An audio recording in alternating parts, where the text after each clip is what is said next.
comme une serpillière, Père éternel. Fais de moi cette serpillière pour absorber l'onction. L'onction, Père, qui coule. Je me souviens de Christ lui-même allant à la rencontre de Élie, des anges et des entités qui étaient venus sur la montagne. Seigneur, d'autres se sont dit, Élie est descendu. Je voudrais absorber la grâce. Toi qui étais en Christ et qui est aujourd'hui en Jésus et qui est aujourd'hui en nous, nous prions que tu viennes nous aider. Christ, nous avons besoin de toi.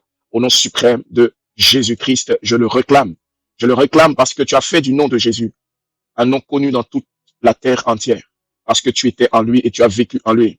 Nous voulons ce matin que tu nous enseignes. Allez partout, faites de toutes les nations des disciples. Et ce matin, je voudrais qu'une vie soit touchée par ce message de manière non pas spectaculaire, mais de manière profonde au nom de Jésus.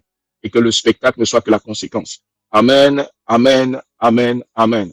Acclame le Seigneur pour ce moment extraordinaire que tu vas passer. Hier, nous avions commencé, terminé un chapitre extraordinaire sur qu'est-ce qu'un royaume. Amen. Pour commencer, nous utilisons le livre sur la constitution du royaume que nous avons et nous ne pouvons pas déroger à cela parce que c'est ce qui nous permet de comprendre le royaume. Nous ne pouvons pas avoir une compréhension du royaume et le mettre de côté. Alléluia. Et donc, nous avions terminé la compréhension générale.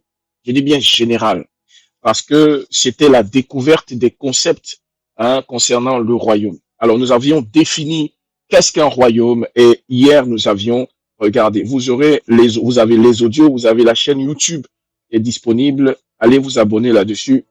Prenez les audios, les vidéos, écoutez-les et faites-en de cela des matériaux de travail, un matériel de travail. Alléluia. Commencez à comprendre. Quand vous aurez votre livre, vous pourrez l'utiliser pour mieux cerner ce que nous sommes en train de dire. Alors, nous avons vu généralement que le royaume est comme un territoire d'influence, le royaume est comme une culture, le royaume est comme un système de gouvernance, le royaume est comme un système de loi.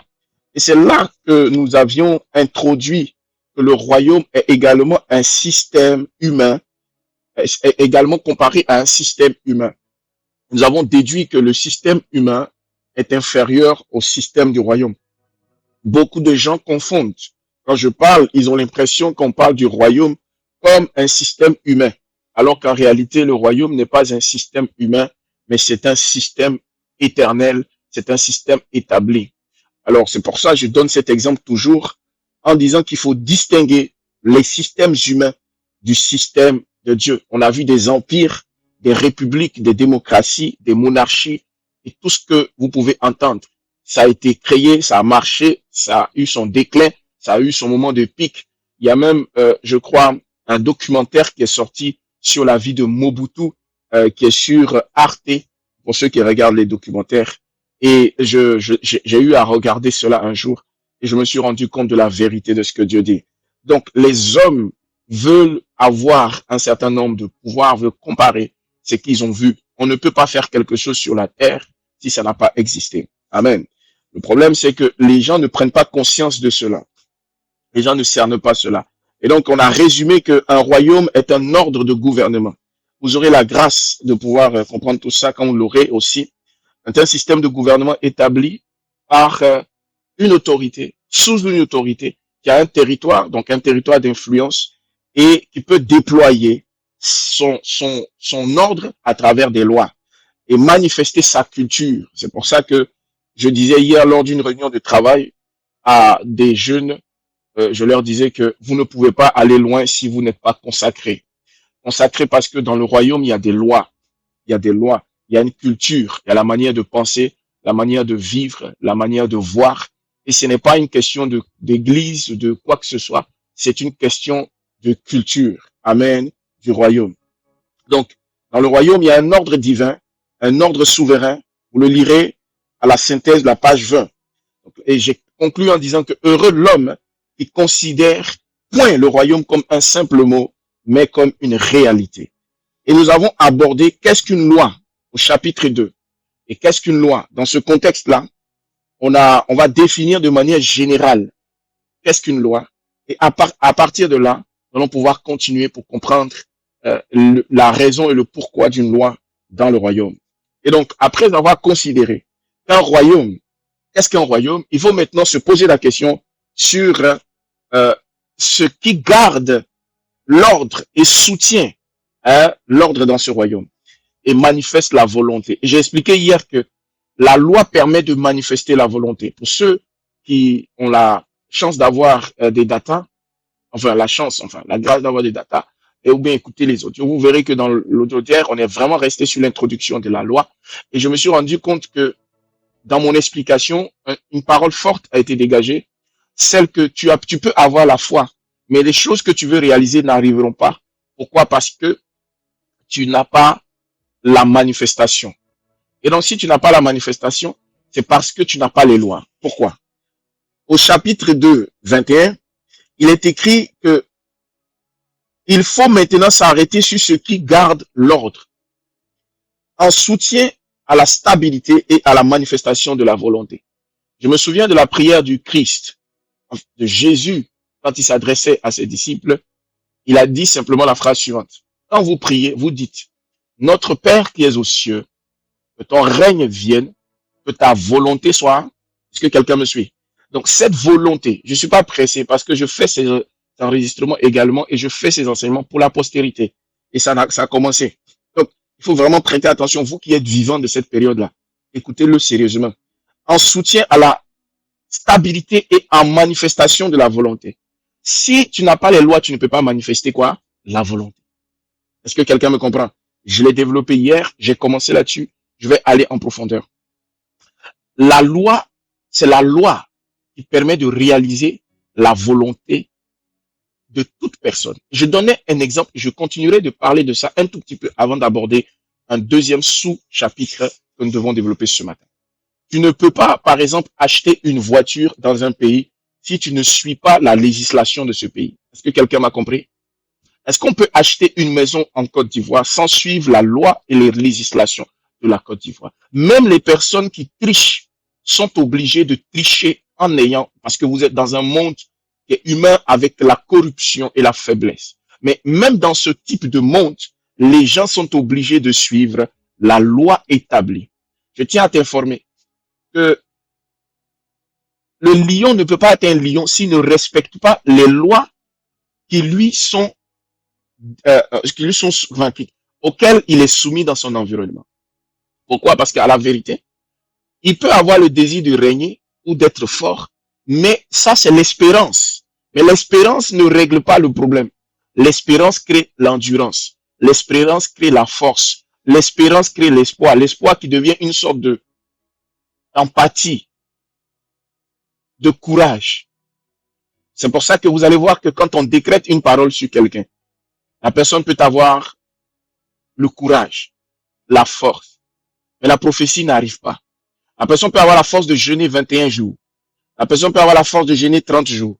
La personne peut avoir la force de faire 3 jours de jeûne à sec. La personne peut faire plein de choses. La personne peut aller travailler physiquement, tout ce que tu veux. Mais en fait, à un moment donné, il peut se rendre compte que les choses n'avancent pas. Pourquoi ça n'avance pas? Parce qu'en vérité, il n'y a pas la partie qui s'appelle la manifestation des choses invisibles. La manifestation des choses invisibles, c'est ce qui est écrit dans Hébreu. Or, la foi est la ferme assurance des choses qu'on espère. Amen. Je répète. Or, la foi est la ferme assurance des choses qu'on espère. Des choses qu'on espère. Amen. Et la manifestation de ces choses invisibles, pour faire simple. Comment on manifeste les choses invisibles?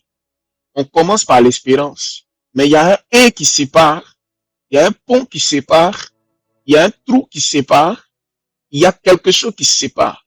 Et, conjonction de coordination. Nous devons être capables de comprendre cela. Beaucoup. La femme qui perdait du sang avait la capacité d'avoir l'espérance. L'espérance crée l'endurance. Allez demander à quelqu'un qui a l'espoir. Il peut tenir dans un quartier. Allez demander à ces personnes aujourd'hui qui ont certaines situations. Ils peuvent tenir dans certains endroits. C'est pas parce que tu tiens que tu vas t'en sortir. Je suis en train de te choquer. C'est pas parce que tu tiens que tu t'en sortiras. Tu devrais tenir avec les lois. Si tu tiens, tu peux rester là et c'est tes enfants qui vont avoir s'ils ont compris les lois. Ce n'est pas une obligation. Nous pouvons tenir et c'est les enfants qui mangeront. Ou bien c'est les autres qui viendront. Si nous ne sommes pas intéressés à comprendre les lois qui permettent de manifester la chose. On n'a pas droit à la paresse. Pourquoi? Parce que les gens peuvent tenir, assumer la souffrance, mais n'ont pas compris. Israël était resté en Égypte, esclave pendant combien d'années? À ceux qui se souviennent, Israël est resté en Égypte pendant près de plusieurs années. Et pourquoi ils n'ont pas été libérés? Parce que Moïse avait besoin d'instruction. Moïse avait besoin d'instruction. La persévérance, la foi, la foi divisée en deux, ils avaient déjà la moitié de la foi. Cette partie qui concerne l'espérance. Un jour, ça ira. Un jour, ça ira. Et les choses vont changer. Un jour, ça ira. La Bible dit, j'ai entendu vos pleurs. J'ai bien entendu vos pleurs, mais tu fais quoi pendant que tu entends nos pleurs? Je ne peux pas te répondre parce que tu ne gardes pas mes lois. Bon ça, quand il les a appelés et qu'ils sont allés en Égypte, dans le désert, il a pris tout son temps. Pour faire quoi? Pour quelqu'un qui me suit, qui est véritablement un disciple. Il est en train de comprendre où je suis en train de peut-être aller. Alors, regarde, en Israël, les lois, tout ce qu'ils avaient, ils étaient là parce qu'ils n'avaient pas de loi. Ils n'avaient aucune loi. Ils ne marchaient pas sérieusement. Quand ils sont allés dans le désert, Dieu leur a donné une nouvelle loi. Il leur a donné comment fonctionnent les choses. Il les a régis, il les a organisés. Et à partir de ce moment, ils peuvent prétendre aller à Canaan. Mais malgré ça, certains d'un certain âge, qui avaient déjà vécu les problèmes et aussi les bons moments en Égypte, commençaient à dire qu'ils préfèrent retourner là-bas. Parce qu'il y avait des moments où ils se disaient, mais c'est pas possible. Malgré que Dieu les nourrissait avec la manne et la caille. Et c'est pour ça que j'ai dit que quand on veut entrer dans son Canaan, parce que Dieu a fait les choses de la façon suivante. Nous avons droit à un territoire physique. Mais chaque être humain a droit à une sorte de Canaan, une expression spirituelle pour dire un territoire où tu vas épanouir. Alléluia. Et donc, ce Canaan, revenons à sa grandeur nature, un territoire réel. Ce Canaan, Israël devait entrer. Mais le problème de Canaan, c'est que c'était tellement beau pour y arriver, c'était tellement parfait, mais il fallait y arriver avec, non pas les miracles, mais avec quoi? La stratégie et les lois. C'est pour ça que Dieu leur a donné des lois. Parce que il les dépannait en faisant des miracles dans le désert. Mais quand Moïse est mort, allez écouter l'enseignement, je crois, qui se souvient de cet enseignement qu'on a fait il y a quelques jours, où je vous disais que ne suivez pas, c'est sur YouTube, je crois, c'est la première vidéo repartagée. Ne suivez pas Moïse parce que Moïse est mort. Suivez Josué. Parce que Josué a reçu la visite du Seigneur. Et Dieu lui dit, Josué 1, à partir du verset 1, vous commencez à lire. Il dit, Josué, lève-toi. Moïse, mon serviteur, est mort. Et Dieu ne sait-il pas quand quelqu'un est mort? Si, il le sait. Mais pourquoi précise-t-il que Moïse, mon serviteur, est mort? C'est-à-dire qu'à partir de maintenant, arrête de vouloir vivre dans cette vie du passé. Cette méthode que tu avais. Maintenant, commence à suivre ce message que je te donne. C'est ce message qui t'enverra à Canaan.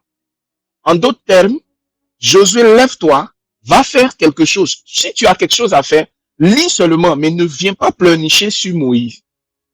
Ton temps est arrivé. Prends tes responsabilités. C'est ce que Dieu est en train de dire. Parfois, il faut éliminer Moïse pour vivre Josué. C'est Josué qui les amène à Canaan. Aussi jeune qu'il est, il les a amenés à Canaan. Tu sais pourquoi? Parce que Moïse leur a fait vivre la manne et la caille. Mets dans les commentaires la manne et la caille. La manne et la caille est l'épicentre de la manifestation des miracles. Une nourriture qui tombait devant vos portes, vos tentes. Donc, quand vous ouvrez la porte de votre tente, votre case, quand vous ouvrez votre case, vous sortez, vous voyez la nourriture. Il n'y a pas plus grand miracle que ça. Tu ne cuisines pas. Il n'y avait pas de réchaud. La nourriture était chaude. Les portions sont distribuées. Mais quel extraordinaire miracle. La journée, vous n'avez pas besoin de lumière. Il y a une fumée qui vous conduit. La nuit, vous avez juste une sorte de lumière comme ça qui guide un peu vos pas. Parce que vous devez marcher la nuit. Malgré cela, il se plaignait. Je suis en train de te faire comprendre quelque chose. Quand on rentre maintenant sous l'ère de Josué, remarquez ce qui se passe. Il dit, Moïse, mon serviteur, est mort, c'est fini. Il n'y a plus de manne et de caille. C'est-à-dire, les miracles dans lesquels tu cherches à vivre là, c'est terminé. Sous l'ère de Josué, on ne vit pas sous des miracles de ce type-là. On vit sous des miracles on vit même pas sous les miracles, on vit sous l'impulsion de stratégie. Josué était un stratège. Josué était un responsable. C'est-à-dire, maintenant on est sous l'ère de Josué, ce sont les lois. C'est pour ça que dans Josué, vous lisez, il dit, voici, lisez clairement, il dit, lis, médite, c'est-à-dire, sous ton air, sous ta période. Allez écouter cet enseignement. C'est le premier, quand vous allez voir qu'on a ouvert, on est arrivé, vous allez voir, c'est le premier enseignement là.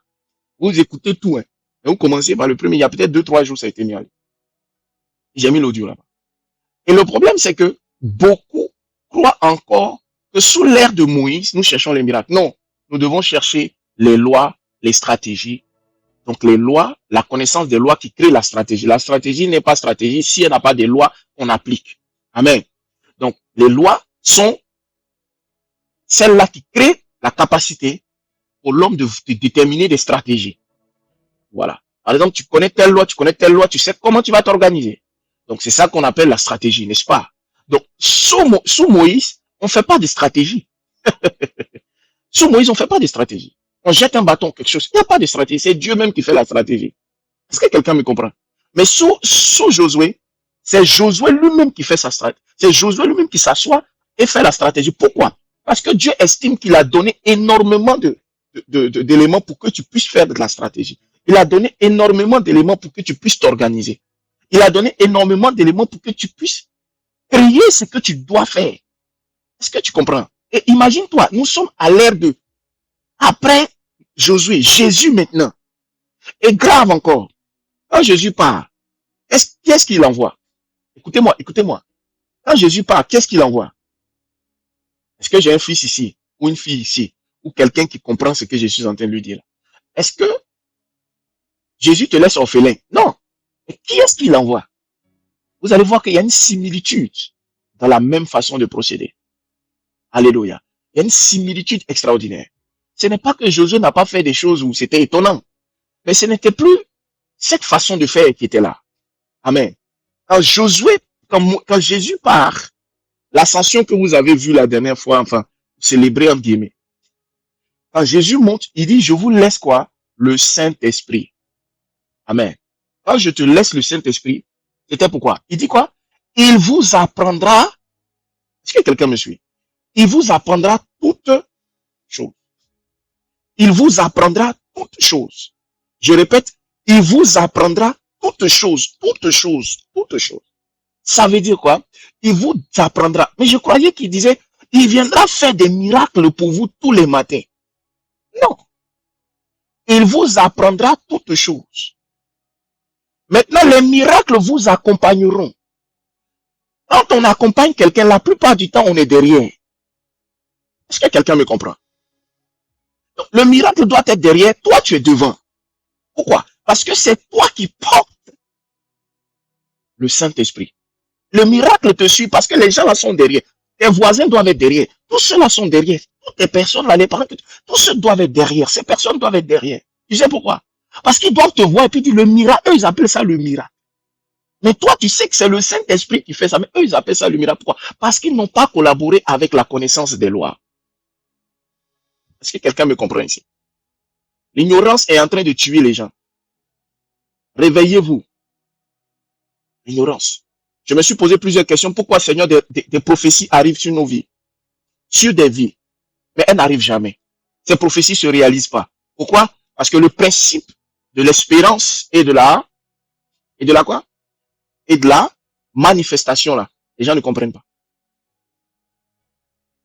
Et c'est écrit ici que tu ne peux pas manifester. Vous voyez? Regardez, c'est pas le livre que j'explique. Hein. Une simple phrase. Donc je me demande si véritablement tu es sérieux. Quand tu liras, tu prends comme quand tu médites là. Tu prends juste une phrase. Déjà, à l'introduction du livre, il est clairement expliqué qu'on ne vient pas lire ça précipitamment. Moi, je ne lis pas ça précipitamment. Ça ne m'intéresse pas parce que je connais la dose qui est dedans. Je ne peux pas m'amuser. C'est comme je prends ma Bible et je lis ça précipitamment. Faut pas lire. Faut mieux ne pas lire. Le jour où tu es prêt, tu vas lire. Si quelqu'un me comprend. Beaucoup ont lu la Bible comme un roman. Il y a des formats romans. Hein. C'est pas un roman. On n'est pas en train de chercher. On n'est pas en train de romancer quelqu'un. Les romans ont leur utilité, mais on n'est pas là pour faire des romans. C'est pas un roman. Et il y a des gens qui ont lu la Bible comme des romans. Rapidement. Et ils ne cernent pas les choses. Ils lisent ça comme un concours de lecture, comme ça, rapidement. Non, il y a des choses dedans. Et quand tu vas comprendre, ta manière de lire la Bible est impactée. Ce matin, nous sommes sur le chapitre des lois. Et je pense même pas qu'on ira peut-être plus loin si Dieu n'avait pas fait cette révélation. Tu comprends? Est-ce que quelqu'un me comprend? Tu peux me mettre 3 fois Amen. Cerne ce que je viens de dire et comprends que aucun citoyen, comme je l'ai noté ici, nul citoyen ne peut marcher longtemps avec justesse s'il ne connaît point les règles de son pays. S'il ne connaît pas les lois et les règles de la nation dans laquelle il vit ou du royaume dans lequel il vit. C'est ce que je disais, tu ne peux pas acheter une voiture en Côte d'Ivoire si tu ne connais pas la réglementation de la voiture. Tu peux acheter cette voiture, mais ils vont te l'arracher. Tu peux acheter cette maison, mais ils vont te l'arracher. Tu peux acheter toutes ces choses, mais ils vont te l'arracher. Parce qu'il y a un certain nombre de lois qu'on respecte.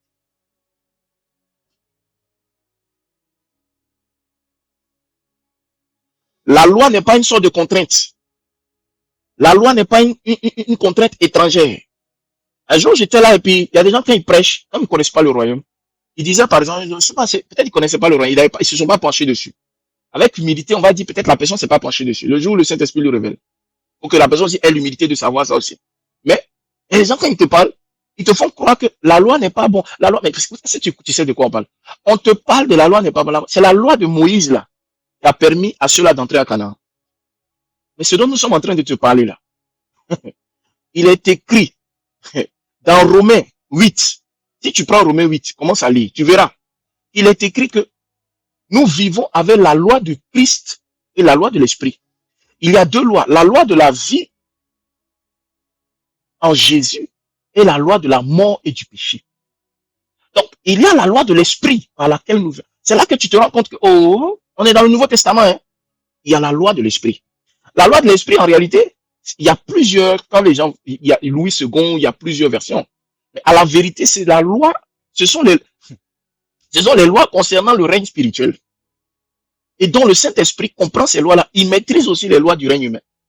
Donc, ça veut dire que tu ne peux pas venir. Il y a des gens qui sont chrétiens qui disent non. Oh, affaire de loi. Loi, ça veut dire, bon, on est plus sur la loi. Bon, on a jeté le terme loi. Bon, ils jettent le mot loi à côté. Tu sais pas ce que ça. Hey, Dieu ne peut pas mettre un ordre aussi pareil sans loi. Regarde comment tu respires. Il faut que les médecins sachent au moins une portion des lois qui gouvernent ton corps. Au moins t'apporter la solution de ta maladie. Toi, le chrétien. Je répète. Toi qui es là, si le médecin n'a pas étudié au moins pour comprendre au moins une partie de... C'est-à-dire si Dieu n'a pas révélé à quelqu'un qui cherchait véritablement, comment toi on peut te soigner? De quoi vous parlez? Si Jésus ne savait pas que la terre qu'il prend en crachant dessus, avec cette, il met ça sur ta tête, ça peut te soigner. Si la femme qui perdait du sang n'avait pas découvert une loi, si la femme qui perdait du sang n'avait pas découvert une loi, son espérance depuis 12 ans de guérir de cette maladie n'aurait jamais fonctionné.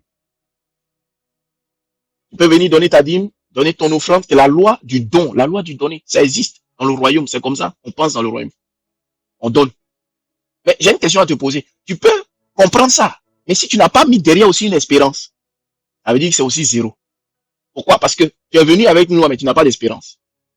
La femme est venue avec l'espérance de près de 12 années d'espérance. Mais cette espérance ne fonctionnait pas depuis 12 ans. Parce que derrière, elle ne pratiquait pas une loi qui est efficace. Et quelqu'un se dit, mais quelle loi que cette femme a pratiquée? Qui se souvient du serpent d'airain? Est-ce que j'ai affaire à des gens qui lisent la Bible? Le serpent d'airain est un serpent que Moïse a érigé. Moïse a dressé dans le désert quand les serpents étaient en train de mordre les gens. Quand c'est compliqué, on dit tu regardes ça comme ça et tu guéris. Christ est comme ce serpent d'airain. Christ est comme c'est-à-dire, on le regarde et on guérit. Allez lire votre Bible. On le regarde et puis on guérit.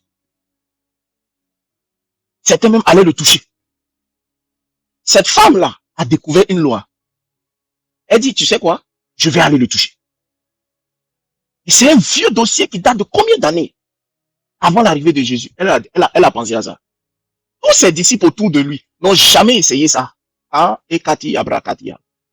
Tous ses disciples, il n'y a pas un disciple qui a essayé ça. Aucun disciple n'a essayé ça.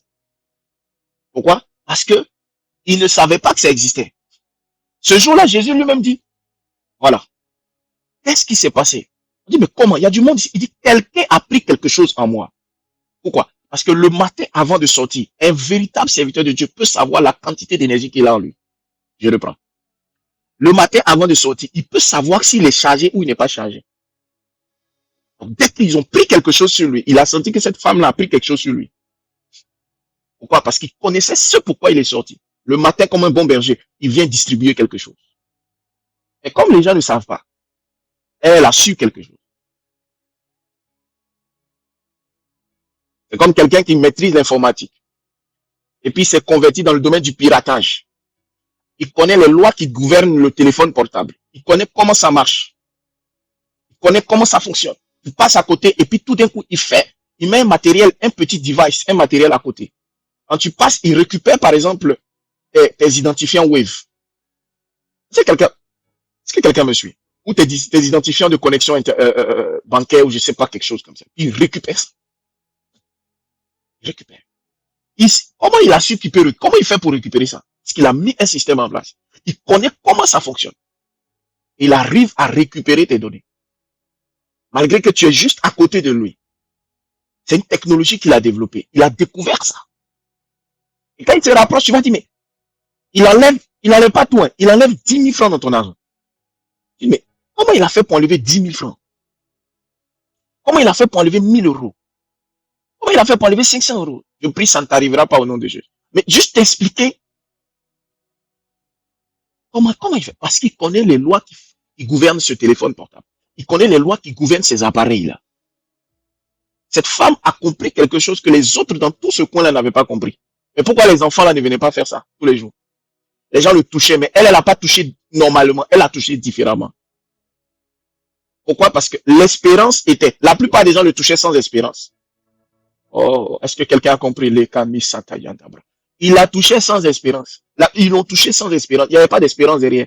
Ça veut dire que vous appelez ça souvent la foi. Tu touches quelqu'un, tu n'as pas d'espérance. Tu touches comme ça. Qu'est-ce que tu attends? Rien.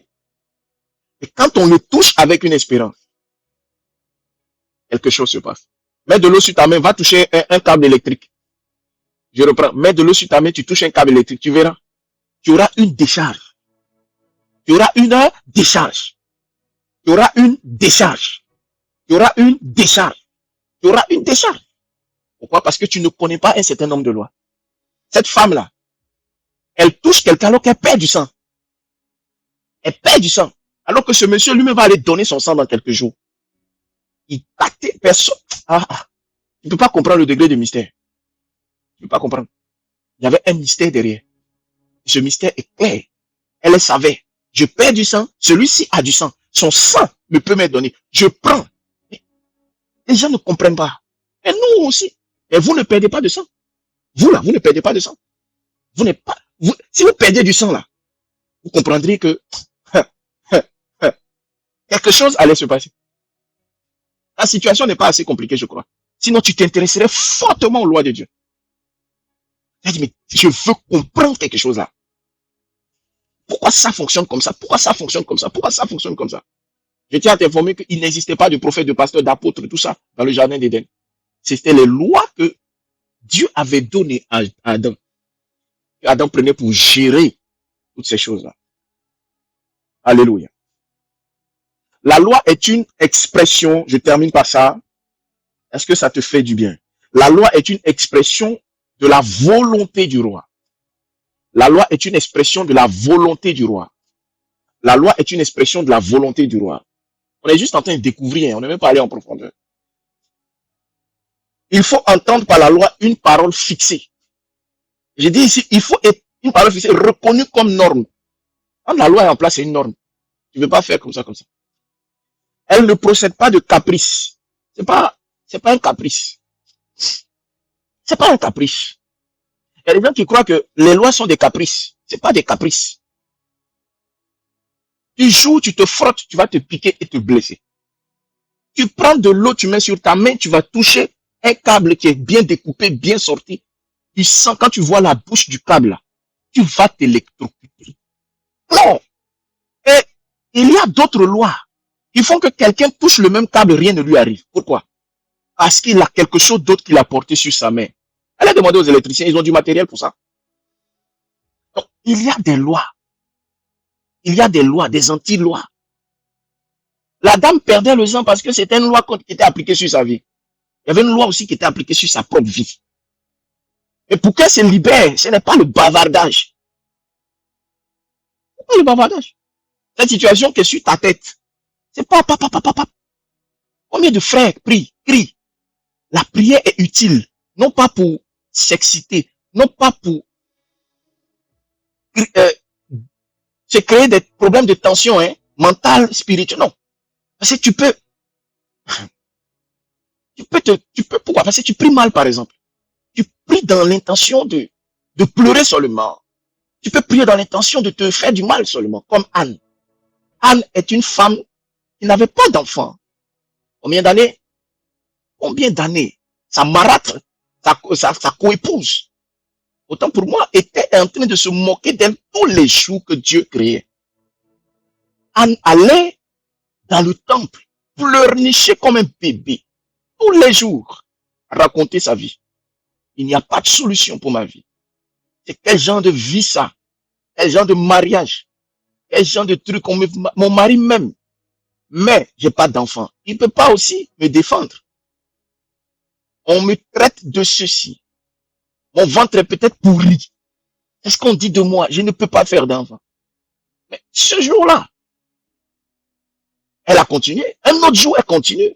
Mais un seul jour est arrivé. Quand on vous enseigne sur ça, on vous fait croire que non. Un jour, Dieu l'a écouté. Un jour, Dieu, non, c'est pas ça. Oh, Dieu a fait un miracle. Arrêtez de rêver. Arrêtez de rêver. Elle a compris quelque chose. Comme cette même femme, quelques centaines d'années, quelques années plus tard, a touché Jésus parce qu'elle a compris quelque chose. La foi et l'espérance plus la manifestation de cette espérance. On manifeste cette espérance en ayant les lois. On ne manifeste pas cette espérance à le bavardage. Combien de temps tu passes? Voilà un livre qui est sorti. Je ne sais même pas combien de personnes ont commandé ça. Combien? Bon, quelqu'un s'est dit, c'est comme tous les autres livres. C'est ça le problème africain. On peut cacher ta propre vie dans un livre. On peut cacher ta propre. C'est-à-dire tellement, on peut cacher ça. Et puis tu vas jamais ouvrir. C'est-à-dire, tu peux rester là dans une maison, on a dit que on doit te tuer tel jour. Tu vas jamais ouvrir le livre. Ça, c'est le problème qu'on a. Ça, je vous dis ça peut te, mais c'est ce qu'on a. Et même si tu n'es pas de ce groupe-là, mais il y a des gens comme ça. On peut écrire leur vie, la fin de leur vie dans un livre. Ils vont jamais ouvrir.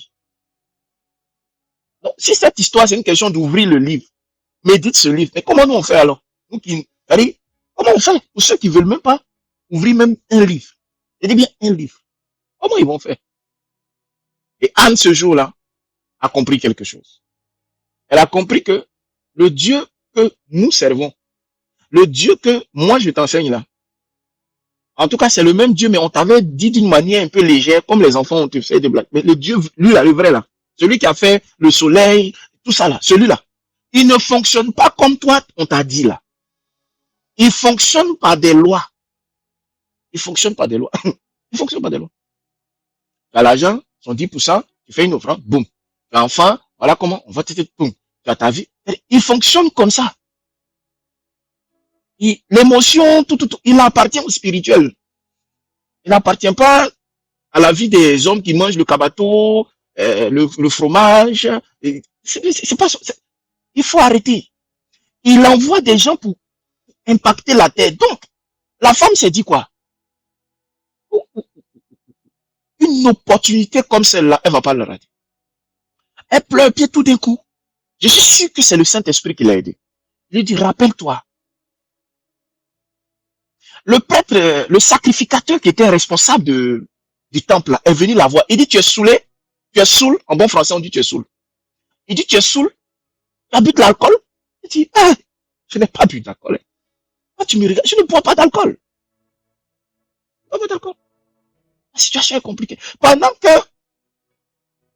elle est en train d'écouter ce monsieur, il y a une voix qui lui dit, mais regarde, dans sa tête, je suis là comme ça, puis j'entends, hein, comme si je suis là-bas.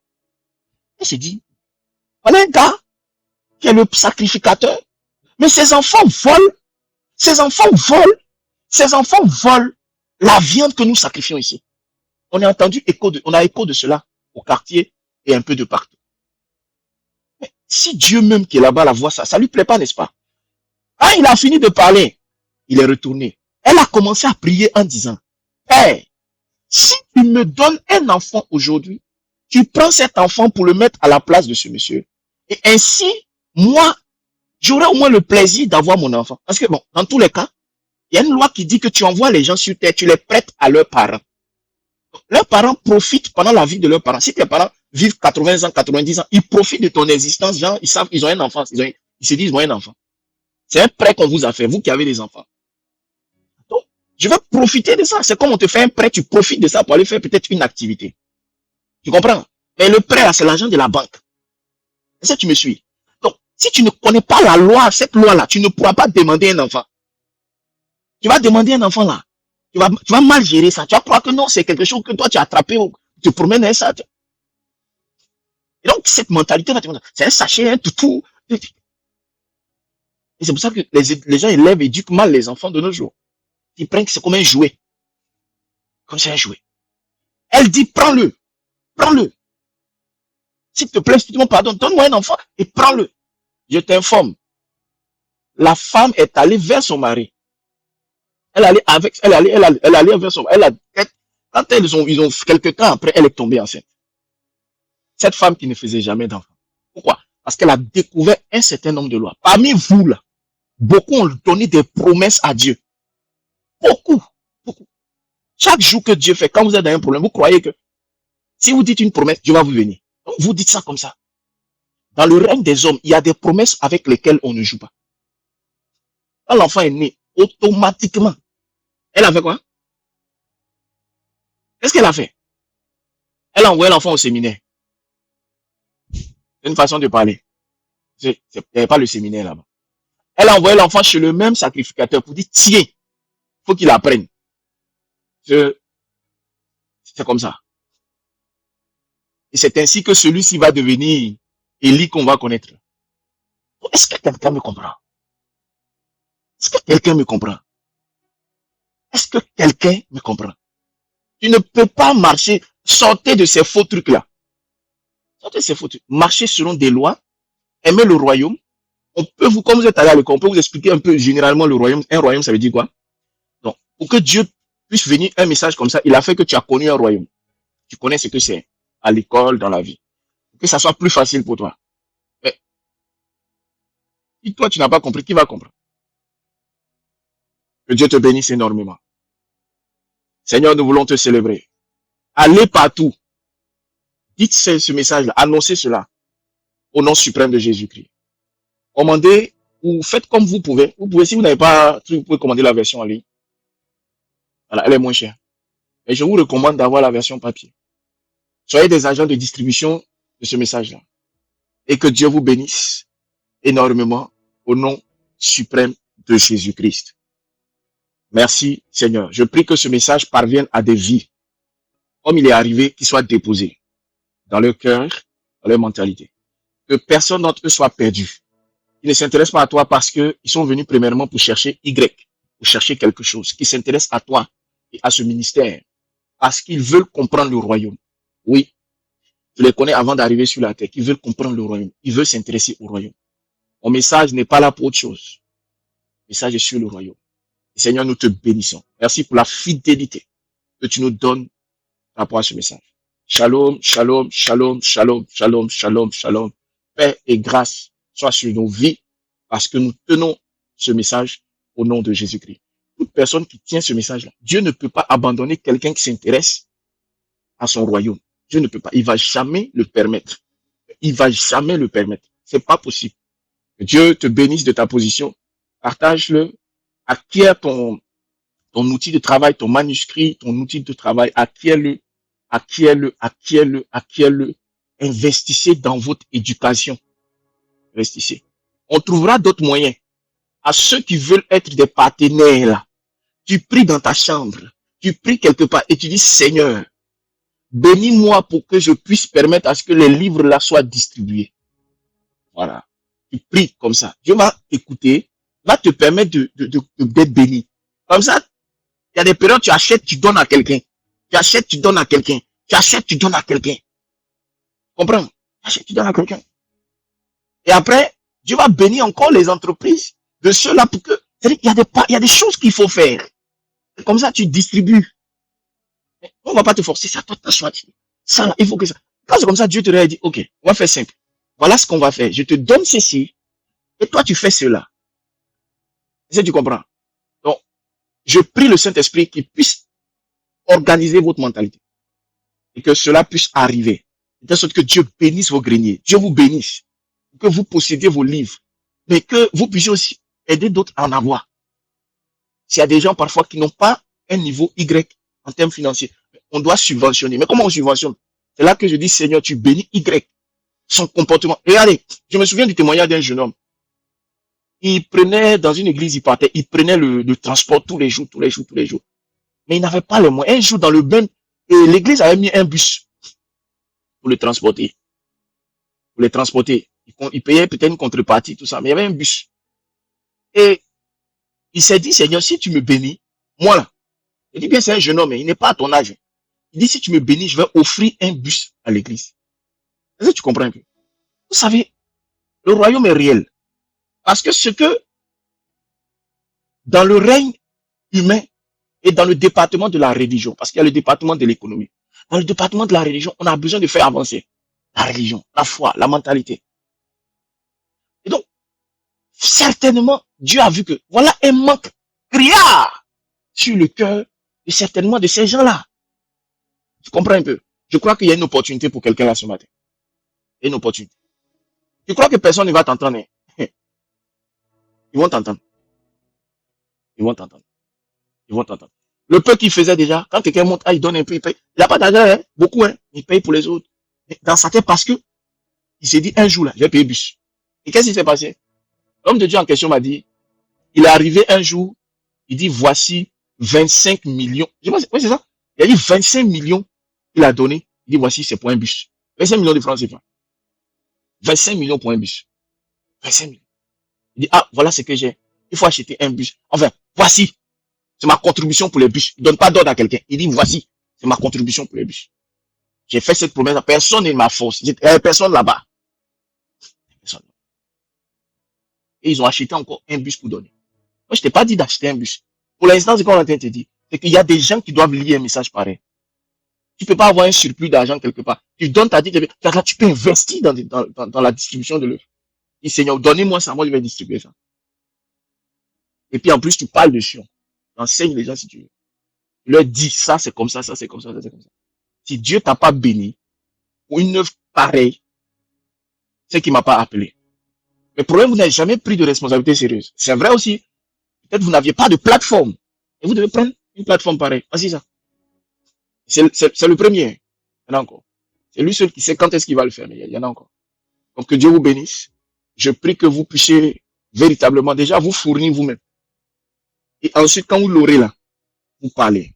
La manière dont on vous a mis à l'honneur là, que Dieu mette à l'honneur la vie de quelqu'un. Et que cela ne soit pas juste un honneur écrit ici. Que ça soit un honneur véritablement inscrit au ciel. Parce que vous êtes des piliers pour le royaume. Le royaume. Que Dieu regarde vos vies. Que Dieu vous bénisse énormément.